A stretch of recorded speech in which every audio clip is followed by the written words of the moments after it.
Hi, everybody. My name is Stevie B. I'm a grateful, recovered alcoholic and a member of the Golden Text Group of Alcoholics Anonymous in Hollywood, Florida. God bless you guys. Good to be here.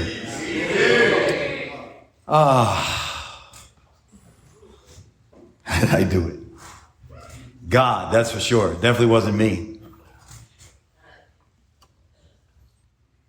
I was thinking that, have you ever been to an escape room?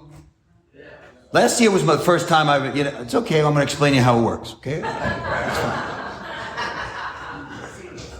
Because I had never been to an escape room. And my sister from Long Island, who's coming in tomorrow, I can't wait to see her, she took us to an escape room. And I always thought it was going to be easier. I always thought, it's something that is like fun. I thought it would be fun. But it turns out it's a lot of work. And I like the end result of stuff. Like I like to get to the end. I want to get the golden key. I want the box to open. I want the bird to come out, and I want the person to come out and say, "You did a great job." But it's very complicated. And there's different levels of escape rooms, which I found out. And we happen to be in a middle level type of an escape room. And in the escape room, each thing that you get, like the first one is easy. It's easier. None of it was easy. It was all complicated. There's clues. You have to read the clues. You have to think past the clues. You have to look around. You have to be very observant. You have to be intelligent in a way to understand clue type stuff. And so we got the first one, and it gives you a key. And the steps, to me, I was thinking about tonight, are very similar to an escape room. People say, do I have to do the steps in order? No, you don't. You don't have to do the steps in order. But each step is a key to the next step. I remember part of the escape room, there was a fuselage of an airplane. And I thought, that looks, I want to go right to the fuselage. It was in the second room. So I started to play around with the fuselage, but you couldn't do anything because there was 4 keys that we needed before we could do anything with the fuselage. There was previous things that we needed to do. And as I was thinking about the steps, why they needed to be done in order, just picture if you went to step 7, but you didn't know the defects of character that you were asking God to remove. Or you went to step 7 and you didn't have the humility to even know that you didn't have the answers. But you went right from 1 to 7, but you didn't have the keys. You'd be stuck. You wouldn't be able to get through the steps. And for me, everything started for me. Of course, step 1, that's the entry level. That you're using drugs or alcohol, and step 1 is kind of a given. You admitted you were powerless over your addiction, alcohol, and your lives have become unmanageable. Step 1 is the buy-in. Right? That's the first room of the escape room. That's like the first key.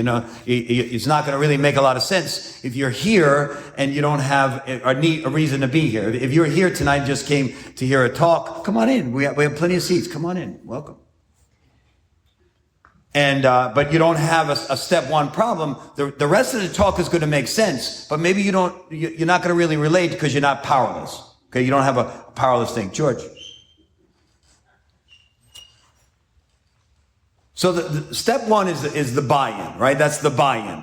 We're powerless over alcohol, lives that became unmanageable. So that's easy to see. One time I went to, I was waiting I had been training to get this amazing job at one of the first restaurants in the entire United States at the Mall of America in Minnesota. Before there was restaurants in malls, the Mall of America had the first restaurant. I had been training. I was finally going to get on the floor. I had met Sylvester Stallone and the people from Planet Hollywood, and they had come in, and I was about to get on the floor, which in waiters' terms, that's like a big deal.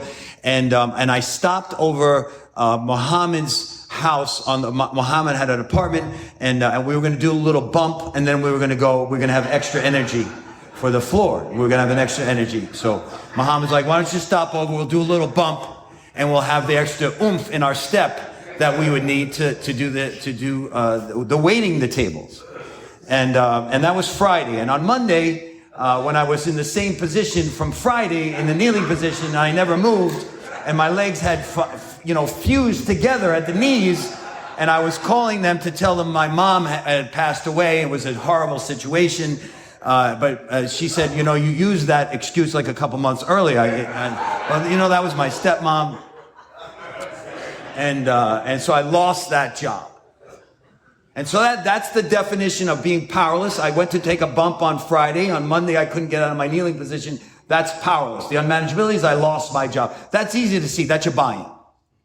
Step 2 is come to believe that a power God. I'm not going to do all the steps. Don't worry. We're not going to do a whole recap. We're going to wait. We have the month of March to do that. We're going to do that at the last week. But I wanted to talk to you about step 2 tonight. Step 2 is where everything started to come together. And how did that happen? I was living in a halfway house, Jeff Weinstein's halfway house with Mason. Mason's here tonight. We were in a recovery house together. And it's not like that my choice. I didn't want to, I like you, but I didn't want to live with him. I wanted to live with my wife, but she served me with a restraining order. And so I had to go live in a halfway house, right? Which if you don't know what a halfway house is, which I didn't fully know about it, it's not your house. That's bottom line. It's not your house. Doesn't matter how many, it doesn't matter if you had a full house the week before, you're now in a halfway, not your house. And so I'm living in not my house, and I come up with this unbelievable idea. I'm 30 days clean.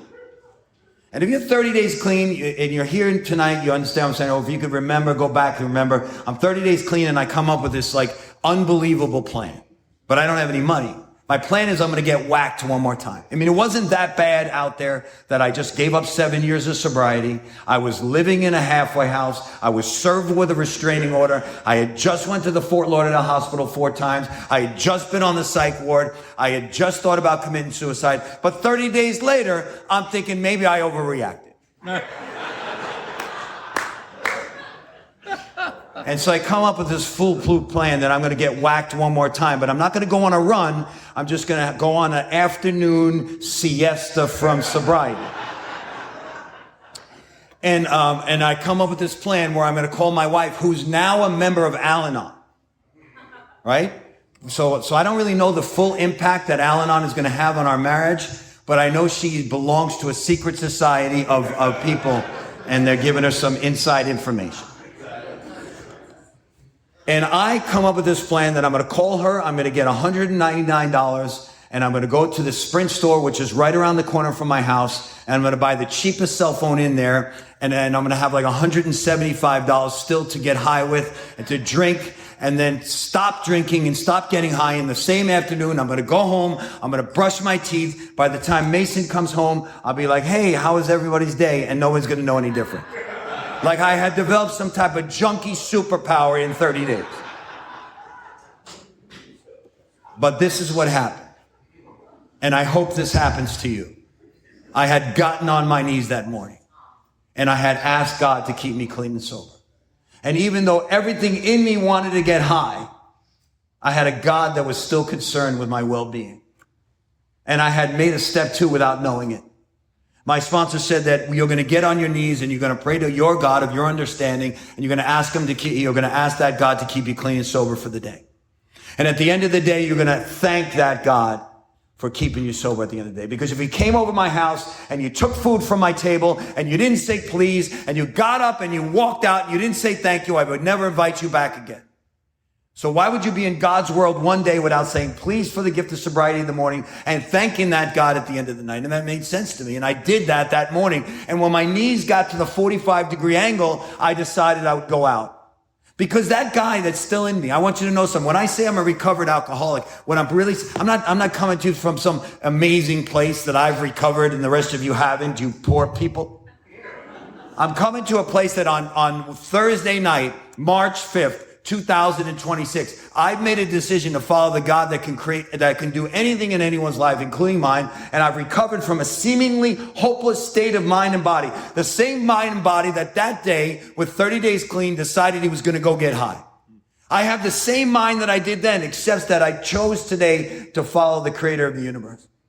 I chose today to get on my knees. But that day I had chose to get on my knees, and I didn't have the power, but God was still interested in my future. And I ran over to the Sprint store, which I had never been to the Sprint store because I didn't have that phone. And I ran over to is Sprint still around? But it doesn't matter. It doesn't matter. I ran to the Sprint store after praying on my knees.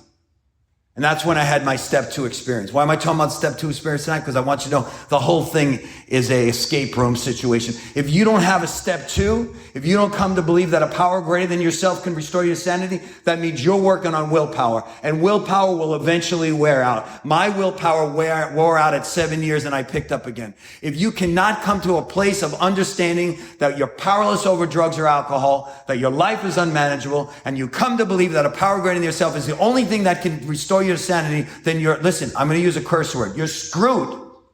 You will absolutely go back to drinking again. And we have people here that have experienced that with years and years and years of sobriety.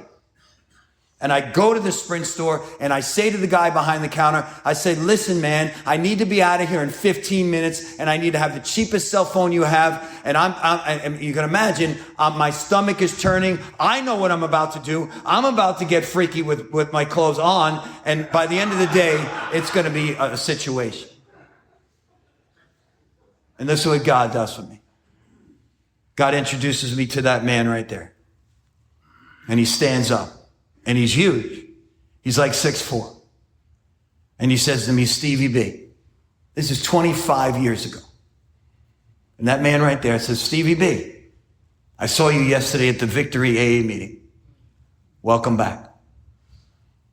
And Paul talks about slender threads. And Drew was there the moment that I needed him. And I didn't know I needed him. And Drew took time from there to sit with me and buy me a cup of coffee. And Drew may only had a year or 9 months, but it was exactly what I needed. We've been friends ever since. Every time I see Drew on any treatment center that he's working at, or we work together in different things, or we're at a meeting together, I remind him that he was part of my we.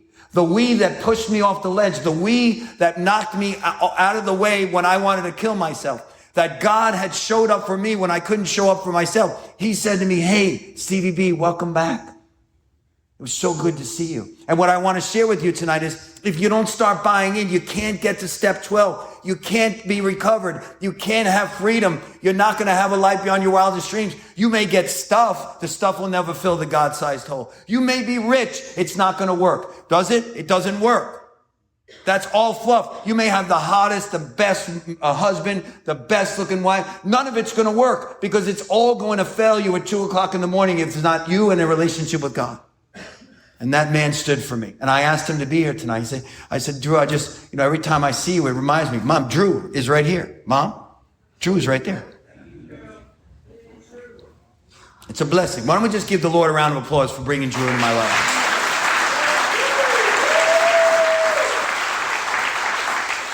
And we all have the Drews in our life that stood for us at the times when we didn't even know we needed someone to stand for us.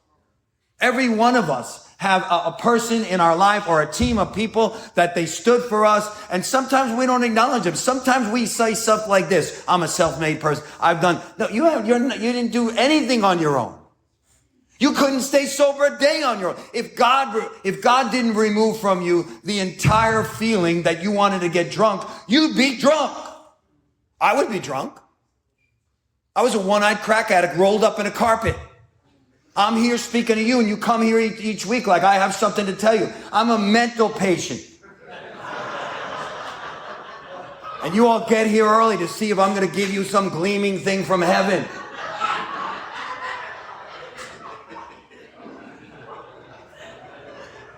That's a but God story. And then shortly after that, my wife invited me to go to church. I didn't relapse that day. She invited me to come back and live in the house a year later. There was drugs in the house in between the mattress. I had taken a third step that day. Did you take a third step today? I hope you took a third step today. Third step is not for somebody that's newly sober. Third step is for all of us. Made a decision to turn our will and our lives over to the God. Whether you have 42 years, whether you have 53 years, whether you have your third step. Did I get it wrong again, George? No. Go ahead, say it. 42? I said 42. What's the problem? Guess what? If you don't turn your life and your will over to the care of God on March 5th, 2026, you've now turned your life back over to you. How did that work out for you? You know, the whole thing is not about drinking and drugging. That's just the first. That's not even anything to do with this. That's only the first half of the first step. The next 11 and a half steps is, how are you going to attain a life of purpose, a life of meaning? What are you going to do with your life? What is it going to say at the end? Well, at the end, when they talk about your dash, between the year that you were born and the year that you died, what are they going to say about your dash? Are they going to say you were a jerk? That you didn't handle your business? Or are you going to say, this is a guy, this is a gal that continued to take personal inventory, and when they're wrong, they promptly admitted it.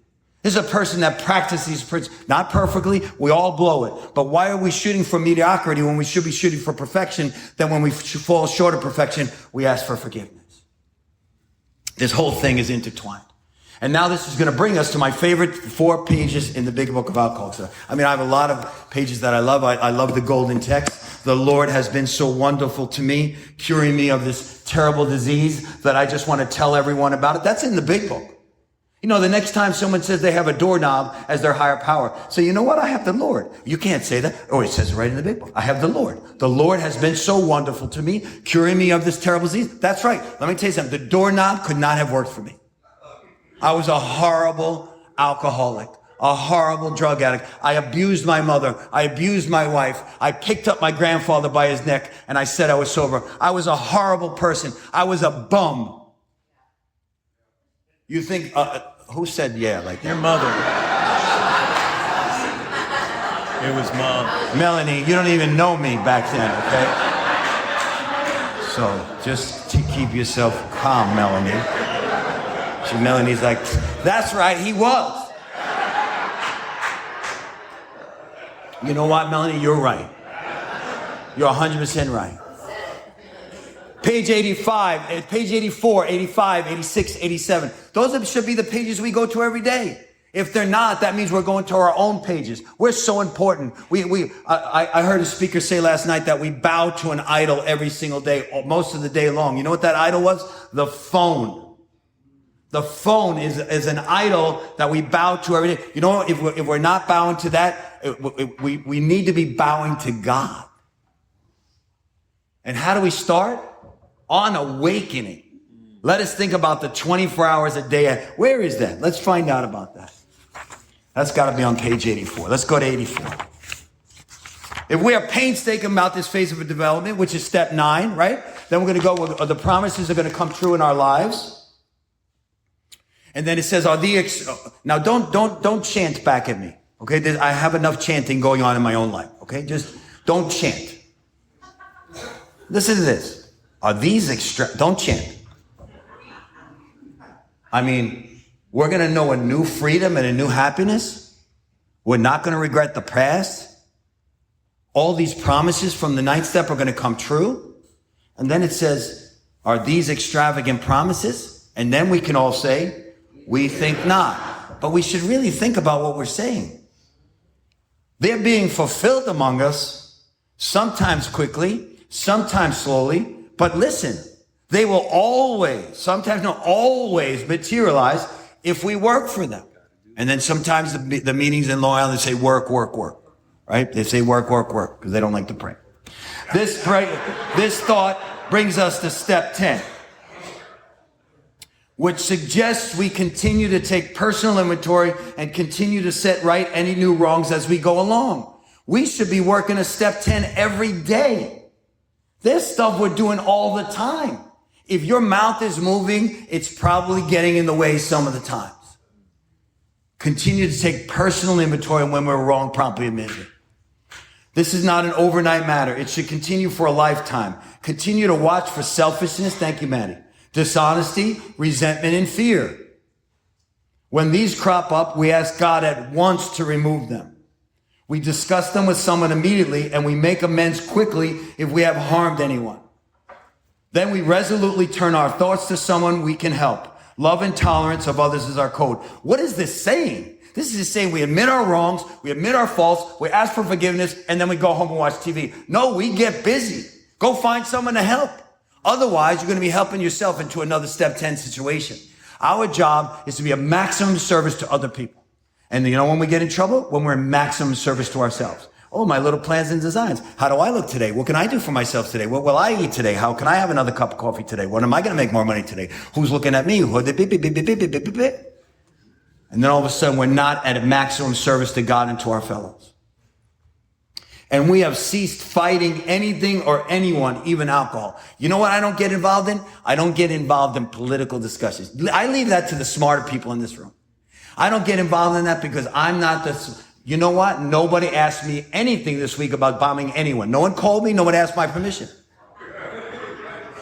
Nobody sent me a memo. Nobody even sent me a text. Hey, I'm thinking about bombing this country. Nobody even spoke to me about it. So what do I need to comment on it? I'm not going to change it. You know what I need to do? Answer my texts from my sponsees that need help. That's what I need to do. I need to be my maximum service to everybody, not just the people that think the same way as I do. Because we have ceased fighting anything or anyone, even alcohol. I know you guys got all shocked that I even... Relax. Don't take yourself so seriously. But don't get involved in things that are not AA, that are going to cause you discord and disharmony. Then you're not going to want to help people that don't think exactly the same way as you. That's nonsense. It's God's world. We need to be serving Him. He gave you a new life. He gave us a new life. We were once lost, right, Jan? We were once lost. Now we're found. What's our job to be? Maximum service to everybody around us. If we let up on the spiritual program of action and rest on our laurels, we are headed for trouble if we do, because alcohol is a subtle foe. We are not cured of alcoholism. When someone says that they are recovered from, you'd be like, wow, that guy's recovered from alcoholism. You are not recovered from alcoholism. Alcoholism can show up at any time. And that doesn't mean you have to drink over alcoholism. You could just be a jerk. You could be a sober. I know some sober, long-time sober jerks. They have alcoholism, active alcoholism. Listen, you could be an axe murderer. You can have a body in your car right now in the trunk. We'll give you a medallion.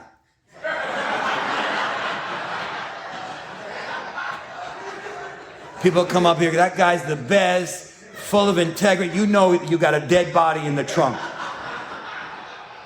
Alcoholics Anonymous is not the bar. Sober is not the bar for what God wants from you. This is the lowest bar around. We weren't supposed to drink and drug. We weren't supposed to do that. We weren't supposed to harm people. We chose to do that. So now that we're length of time, there's more work to be done. Amen? Amen. That only means you agree with God, not that it's a church thing. Relax.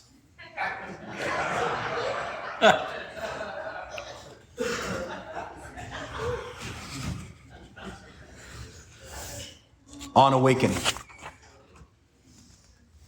I know what you're saying. You're already in step 11. I'm talking about the whole package right now. I want to talk to you what I do on a daily basis. On awakening, I think about me.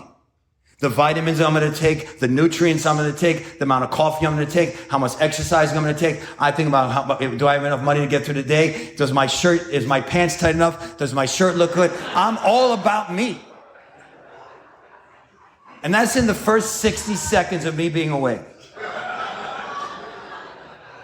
And if I proceed on that pattern, I'm going through a life of destruction. So what do I have to do? I have to get back. Listen, I'm so sorry, Lord. I realize this is your day. I get back on my knees. And I say, I'm so sorry that I got involved the first 60 seconds. I know it wasn't going in the right direction. On awakening, let us think about the 24 hours a day ahead. Okay. We consider our plans for the day. Before we begin, we ask God to direct our thinking. Oh, okay. Let me put it back on the plane of what I'm doing here. We especially ask that it be divorced from self-pity, dishonest, or self-seeking motives.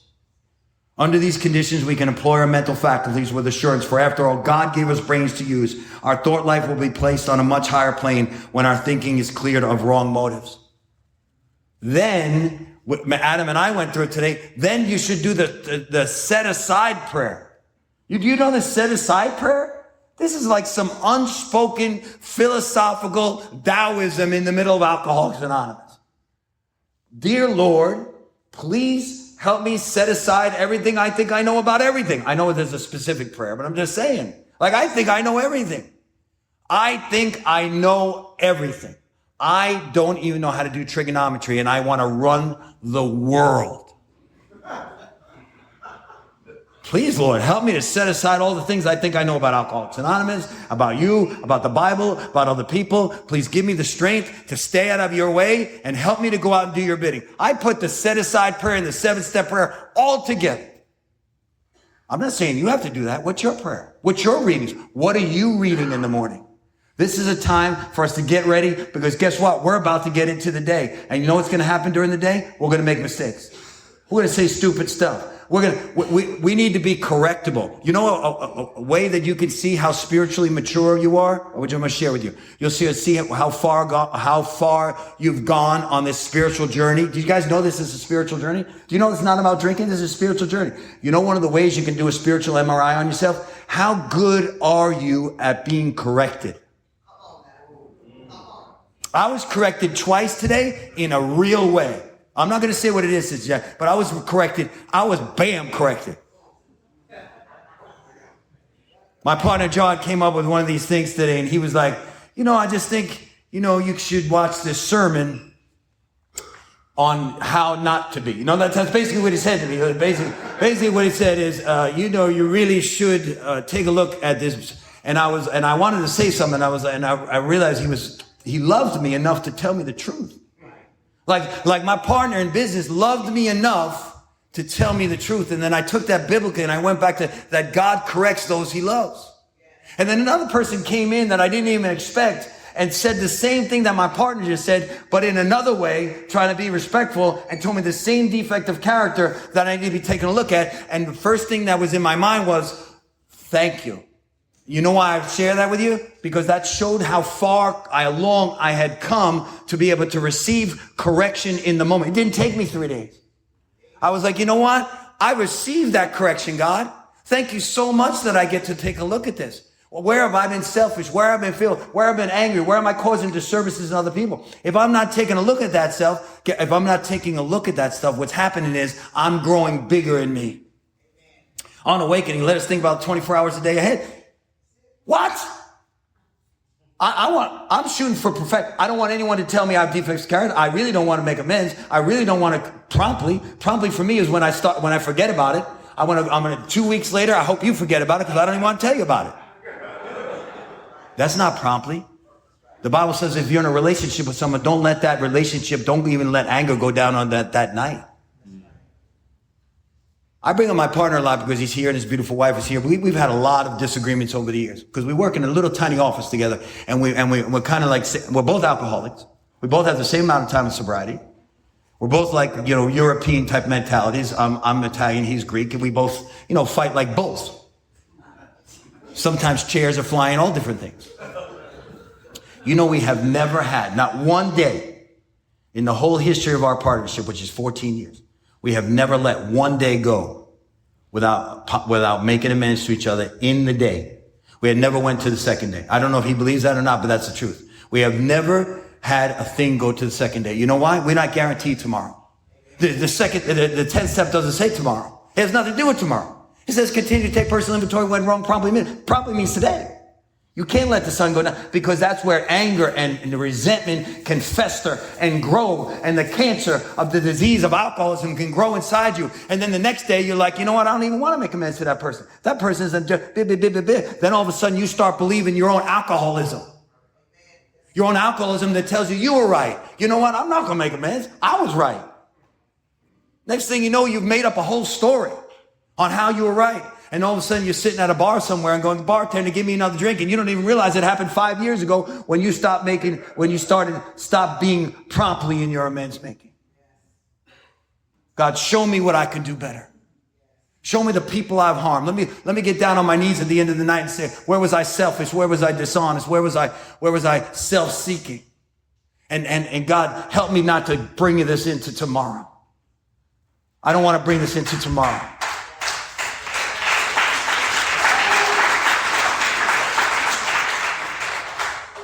There's not one person in this room, and I know a lot of you, and I love you guys. There's not one person in this room that I have to go back and make amends to. And most of you I've offended. Listen to what I just said.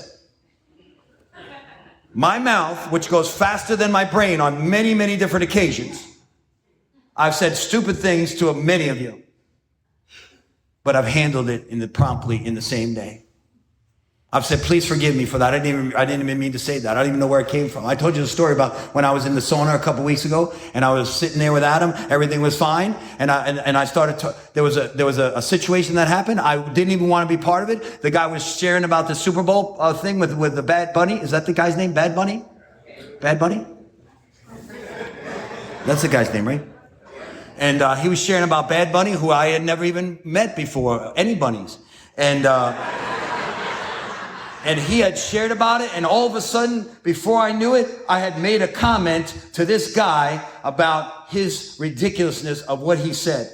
And I didn't even know it was me. I saw somebody arguing with him about Bad Bunny, and I didn't even really know Bad Bunny.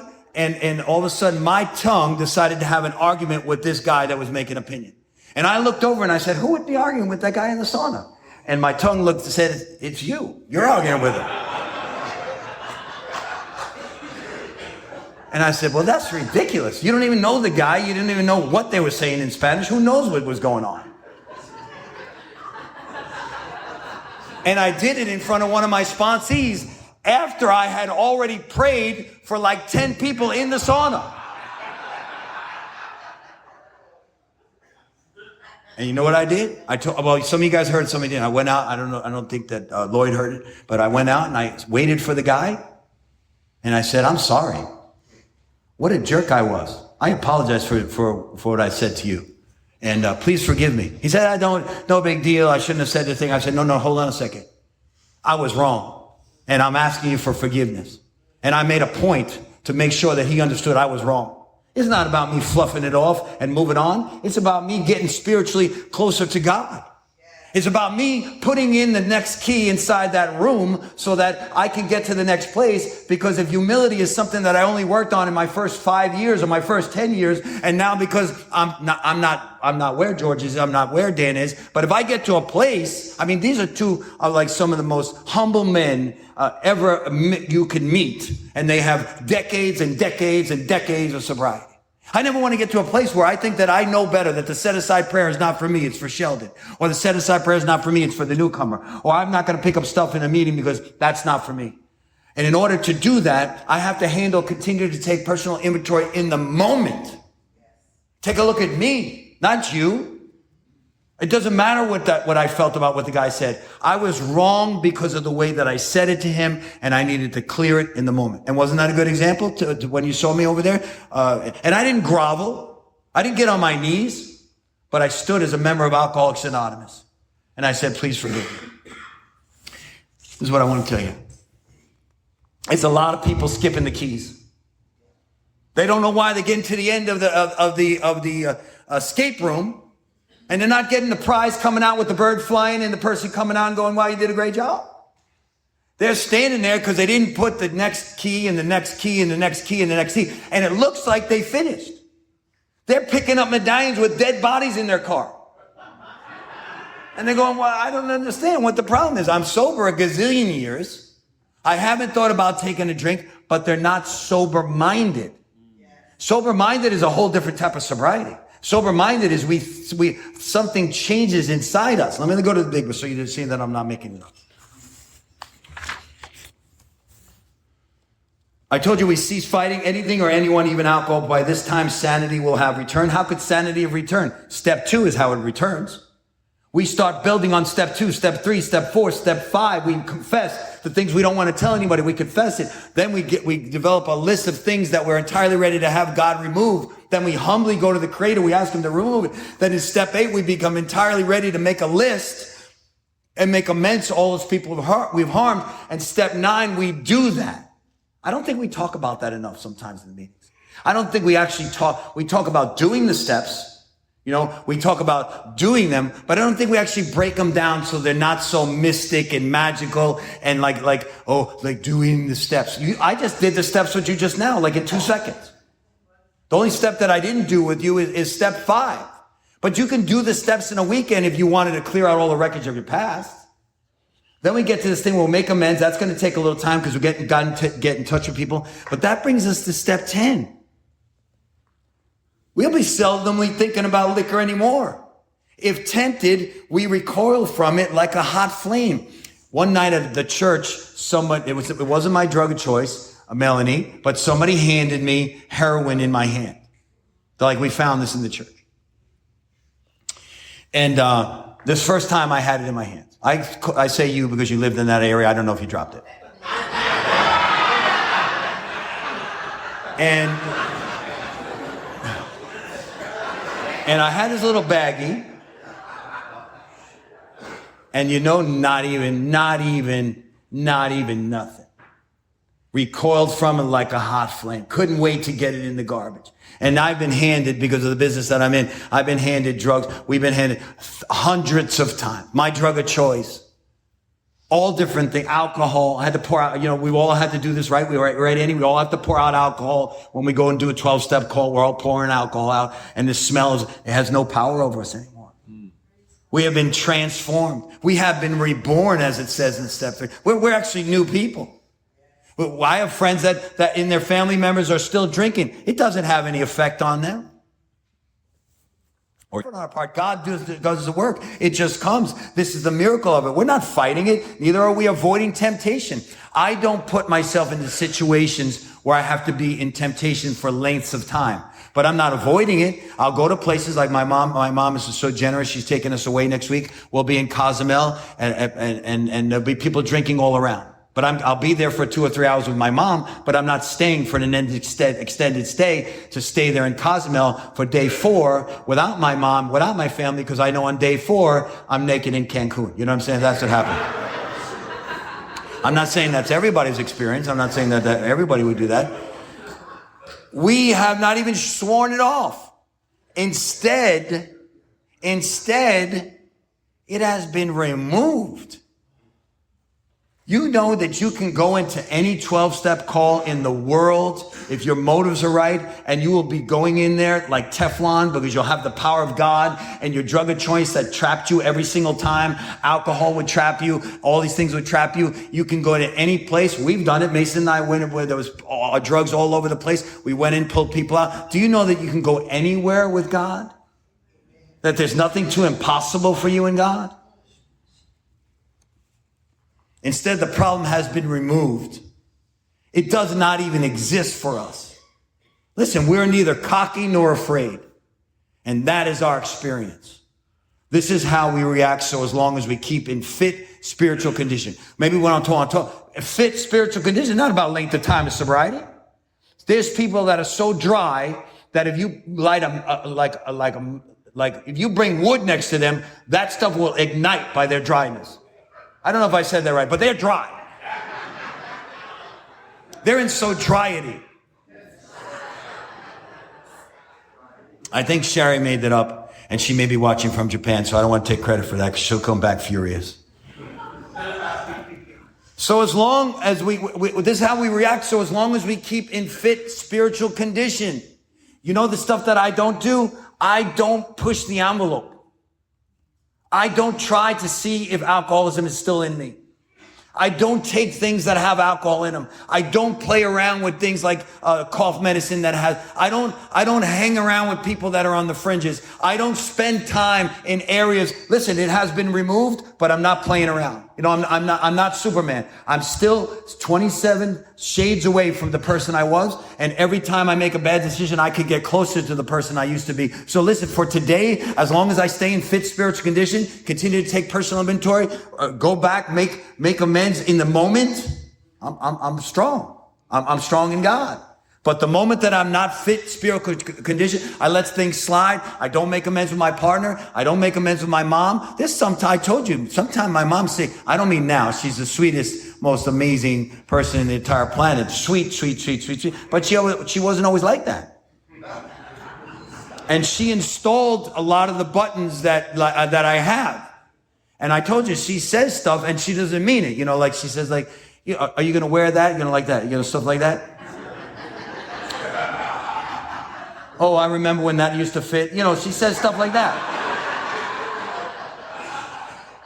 Black is a lot more slendering. Stuff like that. And she doesn't mean it. She's just looking out for me. And I'm just going crazy, because I'm not a guy that just throws on stuff. I'm a guy that prepares stuff.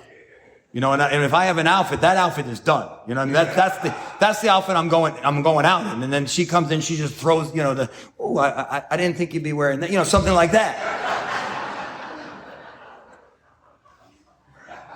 And at that moment, I may want to say something, and I remember, thank you, Lord, for giving me the most amazing mom in the world.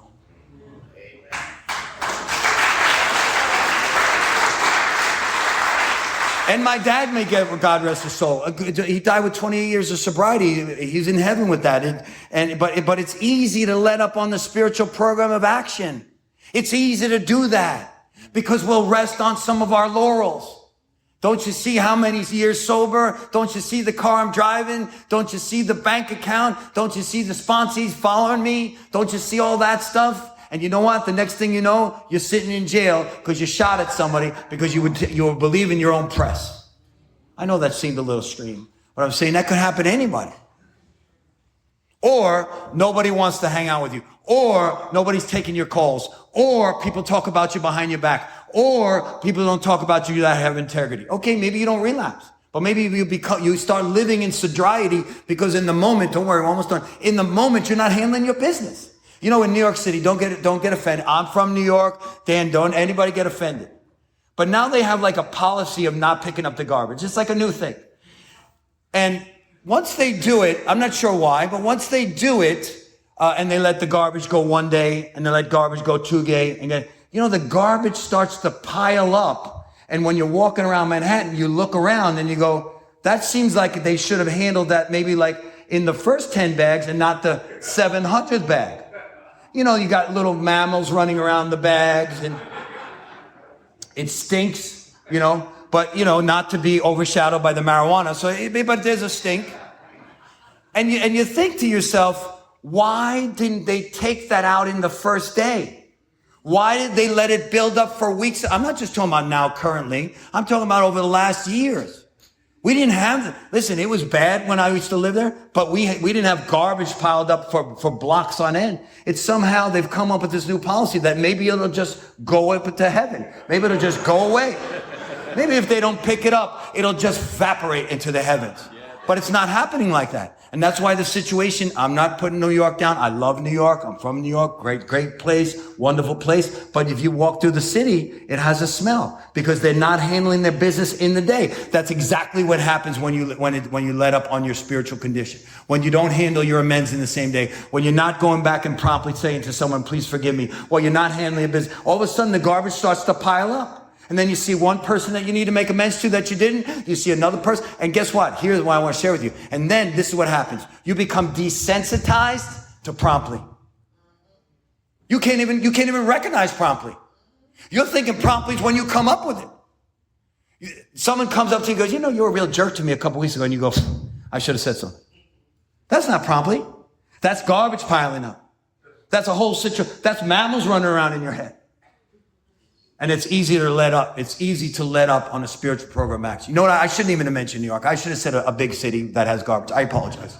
You see, I blew it. I messed up. I shouldn't even have said that. That's promptly in the moment saying that was wrong. Okay? That was a good example. I only did it to give you a great example. We are headed for trouble if we do, because alcohol is a subtle foe. We are not cured of alcoholism. What we really have is a daily reprieve contingent on the maintenance of our spiritual condition. What do we have? A daily reprieve based on the maintenance of our spiritual condition. Let me leave you with this. And I do apologize for saying this stuff about New York. I do. Every day is a day we must carry the vision of God's will into all our activities. How can I best serve thee? How can I best serve God? God's will, not mine, be done. These are the thoughts which must go with us constantly. If you don't have the Holy Spirit living in you, you're going to be just all full of your own spirit. And then you're not going to know when you need to do promptly. Because you're not going to be practicing these things in all your affairs. It's going to be like a foreign language to you. The people I choose to hang around with, the places I go, there's people practicing these principles to the best of their abilities in all their affairs. And I think that's why God got us sober. Not so that we can buy a bunch of stuff, which is great. It's great to have stuff. But it's so that we can go out and help the next sick and suffering. God bless you guys.